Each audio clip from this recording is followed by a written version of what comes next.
Balitang consumer pa rin, epektibo na ang tapya sa presyo ng produktong petrolyo ngayong araw. Lumaki-laki na kaya ang kita ng mga tsuper dahil dyan?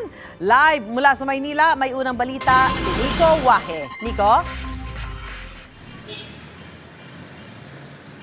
Susan, magandang umaga. Pila-pila hanggang sa mapuno ang sistema pa rin hanggang ngayon ng mga jeepney driver. Para nila yan para hindi masayang kanilang mga krudo kakaikot. Sa rollback ngayong araw, malamang sa malamang ay hindi raw nila mararamdaman yan. Matagal na raw patay ang salitang lagari o paikot-ikot sa mga jeepney driver dito sa Pedro Hill sa Maynila. Para maramdaman kasi ang kita at hindi mapunta sa konsumo sa krudo, kailangan talagang pumila para puno ang bawat biyahe nila. Si Mang Ernesto hindi raw nakikitang babalik sa kinagis ng pamamasada. Ay, pag naglagari ka, di wala, nasa punta ka lang sa krudo.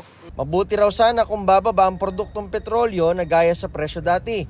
Ang kaso raw, bumaba nga gaya ngayong araw, papiso-piso lang. Dapat malaki-laki naman eh. Hindi.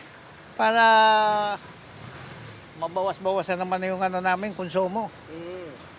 Eh wala, papiso-piso lang. Pag tumaas, ang lalaki. Dapat, kung anong taas. Siya rin bababa. Halos piso ang kaltas sa presyo kada litro ng diesel ngayong araw. 70 sentimo naman sa gasolina. May bawas presyo rin sa kerosene na piso at 10 sentimo kada litro. Si Mang Raul pangiti-ngiti na lang dahil alam daw niyang walang epekto ang panibagong rollback sa kita nila. Ay, wala sir kasi mataas pa rin eh. Wala pa rin epekto yung sa ano yan. Wala pa rin, hindi pa rin namin maramdaman yan. Sa ngayon, swerte na raw na makapag-uwi pa siya ng 500 piso. Sa kada araw, 1,500 pesos nakita niya ang napupunta lang sa krudo. Wala, hindi sapat sir eh. Eh, 4 pa akong pinapaaral.